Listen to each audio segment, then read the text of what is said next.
Dear Reverend Father Thomas Pavel, the rector of Vianney Bhavan, other staff members, Father Lameswar, Father Thomas Hasda, Father Angelo, and my dear students. A very good morning to everybody.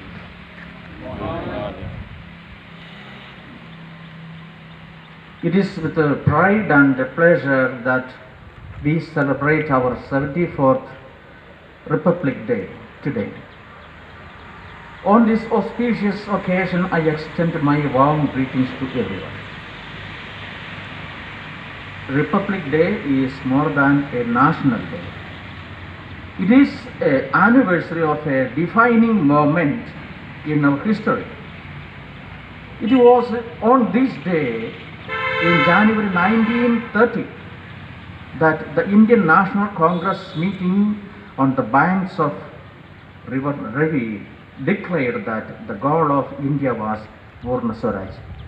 You know, where is River Ravi, which originates from Himalayas, Himachal Pradesh, and runs through the northwestern India and continue its flow towards southeastern Pakistan. And that it was the right of every Indian to have freedom, and that if any government deprives the people of their rights and oppress them, the people will have a further right to alter it and abolish it. And it was on the same day in January 1950 that we gave to ourselves a constitution.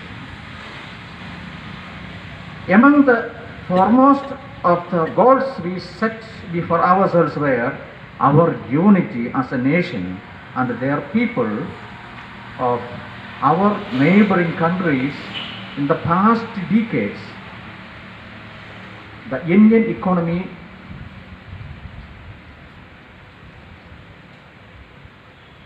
and their people and their journey towards an egalitarianism.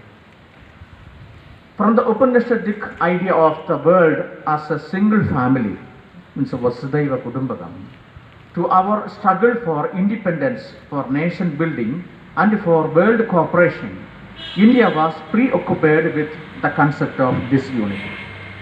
And this urge for unity was as much a product of our philosophical, humanistic thinking as a response to the challenge of the widely pluralistic nature of our society. And we know that this unity in diversity is a secret of our viability as a nation. Our vibrant democracy has made this unity of India unassailable, which cannot be defeated. The unity of our country also is the combined outcome of the political, social, and economic development. We have registered some notable success in this respect. Despite the unprecedented financial and economic crisis in our neighboring countries in the past decades, the Indian economy continued to perform well, partly due to the indigenous prudence we have exercised in the execution of our liberalized programs. In spite of the Green Revolution, it is an unfortunate fact that hunger and malnutrition persist in our rural as well as urban areas. And there is a need now to go beyond the Green Revolution and bring about a nutritional revolution in this country. As regards to the literacy, it is a shame that in this land known for its traditions, philosophy, scholarship, and intellectualism, there exists the largest number of illiterate in the world. To find an answer to these ironies, we must look to our society with open and penetrating eyes. Ours is a society divided vertically and horizontally in innumerable compartments. Economic developments, technological changes, social reform movements have not succeeded in pulling down these domestic walls, even though they have been considerably lowered. And the benefits of development also do not flow from one compartment to another. And the result is uneven development and the existence of plenty and poverty. Change and stagnation almost side by side. And how can we tolerate these dangerous dichotomies and inequalities? That is a question mark. And we are witnessing today uncontrollable or uncontrolled growth of communalism and casteism, snaffling out the light of our secularism in our country, and increase in corruption and violence and criminalization of politics and society.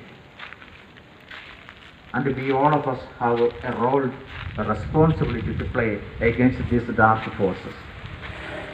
In 1947, when Mahatma Gandhi decided to go on a fast in the face of a communal carnage in Calcutta, a distinguished leader wrote to him, trying to dissuade him from taking such a step. He asked, "How can you fast against Gundas?" And Gandhiji's reply was revealing. He said, "It is we who make Gundas. Without our sympathy and passive support, Gundas will have no leg to stand upon. And I wanted to reach the hearts of the people behind Gundas." In the situations obtaining today, the people have the right and duty and opportunity to dissociate themselves from individuals and groups who propagate and indulge corruption, violence, and criminal or crimes against society. They must not give a passive support as Gandhiji advised. Together with the governmental action, this will produce a result. Our destiny is linked with the destiny of our close neighbors. We stand for friendship with all the nations and pursue our objectives of peace and disarmament and development.